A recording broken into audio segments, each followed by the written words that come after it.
Louisa May Alcott. New England in the early and middle years of the 19th century had a flourishing culture. People were passionately interested in ideas and education. Most New Englanders were strongly opposed to slavery. They were also concerned about other social issues. New ideas resulted in new kinds of writing. These ideas included the importance of doing what seemed right for them, no matter how different it was from what other people thought. People also believed that nature gave them guidance in our lives, and that it was important to live close to nature. These and other ideas were expressed through teaching and writing. Bronson Alcott was one of those who looked at the world in a new way. He looked for work as a teacher so that he could pass on his ideas to others. However, very few parents wanted Mr. Alcott to teach their children, and very few people were interested in hearing his speeches or reading his books. As a result, the Alcott family was very poor. Fortunately for Bronson, he married a very capable and energetic woman. Mrs. Abigail Alcott helped to earn money to support the family and did most of the work involved in looking after the 4 Alcott girls. The oldest daughter, Anna, was quiet and serious. She rarely got into trouble and was a good helper at home. The second daughter was Louisa May Alcott, who became a writer. She was adventurous and cared very little for rules. She was always saying and doing things that got her into trouble. The third daughter, Elizabeth, was very kind and good-natured. All the others loved her. As a young woman, Elizabeth had a severe case of scarlet fever and never fully recovered. She died at age 23. The youngest sister, May, was talented, but she was rather spoiled. Because there was never enough money, the Alcott girls felt pressure to work at an early age, but this did not stop them from having fun. Louisa wrote little plays that she and her sisters performed at home. They all enjoyed the woods and ponds around Concord, Massachusetts, where they lived most of these years. When they moved back to Boston in 1848, Anna took a job looking after other people's children, and Louisa looked after the house. Meanwhile, their mother worked outside the home. While working on laundry or sewing, Louisa was thinking up stories. At night, she would write them down. When she was 18, she began selling poems and stories to magazines. Within 10 years, Louisa was earning a substantial income from writing. One day, her publisher suggested that she write a story for girls. At first, Louisa didn't like the suggestion, but when she started to write, the ideas came rapidly. Her book was based on her own family and her own childhood. Little Women was published in 1868 and was an immediate success. The March family was very much like the Alcotts. Mrs. Alcott resembles Marmee. Meg is like Anna, and Jo is like Louisa herself. Beth is based on Elizabeth, and Amy on May Alcott. Many of the situations in the book happened to the Alcott family. Nonetheless, many characters and incidents were invented. Little Women and its sequel opened up a new kind of writing for children. While these books did have a moral, they were more lively and interesting than earlier children's writing. Little Women inspired many writers later to write more realistic accounts of childhood. Niagara-on-the-Lake. Niagara-on-the-Lake is a little town at the mouth of the Niagara River. It is only 12 miles north of Niagara Falls. It used to be true that very few tourists would bother to travel from the falls down to Niagara-on-the-Lake. Nowadays, however, the little town itself is a major tourist attraction. The town has a remarkable history. The area played an important role in both the American Revolutionary War and the War of 1812. As a result, the little town has 2 forts, Fort George and Fort Mississauga. When Fort George was reconstructed for the public in the 1930s, Niagara-on-the-Lake got its first big tourist attraction. Because Niagara-on-the-Lake was the first capital of Ontario, it has many significant firsts. There was the first parliament in the province, the first legal society, the first library, the first newspaper, the first museum building, and many more firsts.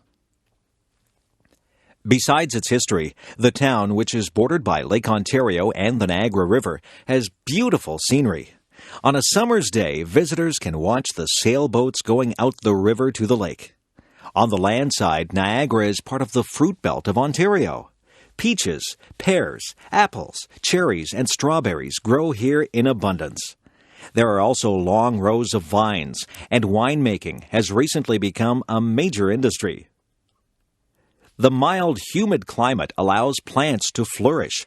The trees, especially the oaks, grow to remarkable heights. Flowering trees and shrubs perfume the air in the spring. Gardens are often spectacular for much of the year. Because of this, Niagara-on-the-Lake attracts many painters and photographers. Many of the private homes also have a long history, and great care is taken to keep them looking their best. The biggest single attraction is the Shaw Festival Theatre. The festival was founded in 1962 by a group of Shaw enthusiasts. Early productions were often held in the historic courthouse on the main street, and plays still take place there.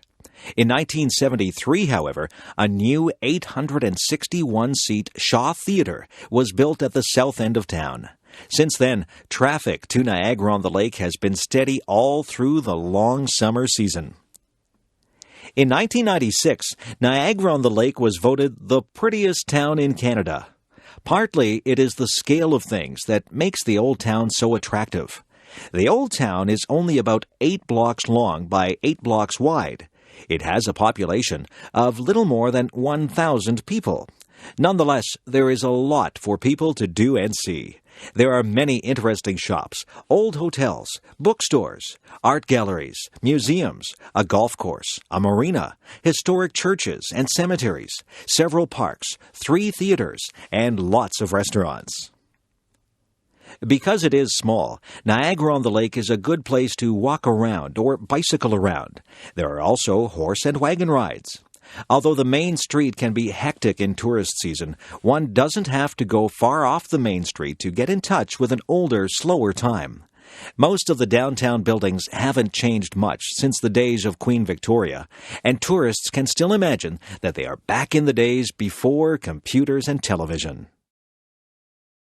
Newspapers. All the great cities in the world now have newspapers.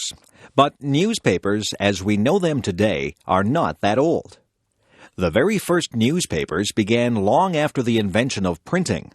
They started in Europe in the 1600s and were usually only a couple of pages long. For a long time, newspapers were not very common. Governments didn't want public discussion of their policies and decisions. Often, they closed down papers or taxed them heavily. The stamp tax on newspapers and pamphlets was one of the causes of the American Revolution. Newspapers began to grow in size when they discovered advertising as a source of income. Nowadays, advertising is the main revenue source for most newspapers. As newspapers became more widely circulated, they could ask for more money for their advertisements. By the late 18th century, newspapers were in common use in Europe. The 1800s and early 1900s was the golden age of newspapers. Improvements in transportation, communication, and printing processes made it easier to collect news from near and far, and to publish papers more quickly and more cheaply. The Weekly Dispatch and the Times, both of London, England, were leading newspapers through much of the 1800s. The Times was one of the first papers to include illustrations. It was the first newspaper to use a steam engine to turn the presses. When the tax on newspapers was reduced in 1836, the Times was able to increase its size considerably. In 1840, it began to use the telegraph to collect news stories. In 1855, the tax on newspapers was finally lifted. The Times made its greatest reputation during the Crimean War between Britain and Russia. British armies fighting in Russia's Crimean Peninsula were not only unsuccessful in the war, but were suffering severely from illnesses. The Times sent out the world's first war correspondent, William Howard Russell, in 1854. His reports from the battle lines had a powerful effect on the British public. A war fund was organized to help the soldiers. Russell forced the government to accept the offer of Florence Nightingale to organize nurses to travel to Crimea. A photographer, Roger Fenton, sent back photos from the war, which were published in the Times. Meanwhile, in America, a more popular approach to newspapers had developed. The newspaper had spread west with the pioneers, and nearly every little settlement had its own paper. American newspapers were cheaper and livelier than British ones. They were aimed at the average person rather than the governing class. Examples of the new style of editing and publishing were Joseph Pulitzer and William Randolph Hearst. Hearst especially employed sensational and emotional writing, which aimed at stirring up the public to action. Hearst is sometimes accused of starting the Spanish-American War of 1898 with his overheated editorials. Nonetheless, his methods were successful in raising circulation and were widely imitated. The modern newspaper contains more than hard news. In fact, news may be a fairly small part of it. Advertisements, gossip, show business, photos of celebrities, sports, stock market prices, horoscopes, comic strips, weather reports, and much more are found in its pages. The modern newspaper is a total entertainment package. A question for the future is whether electronic newspapers will replace paper newspapers.